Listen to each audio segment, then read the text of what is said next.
Hello বন্ধুরা, আজকে তোমাদের দেখাচ্ছি সবাই তো ছাদের মধ্যে ড্যাম প্রুফ কীভাবে করে।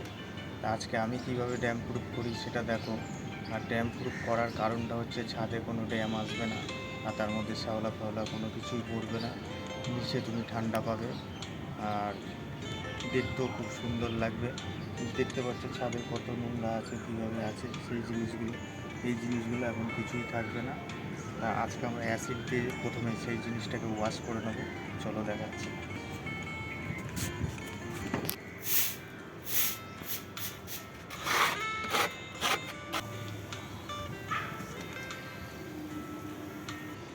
বন্ধু, আমার এই ভিডিওটা স্কিপ করবেন না, আপনাদেরই কাজে লাগবে। দেখুন পুরো ভিডিওটা।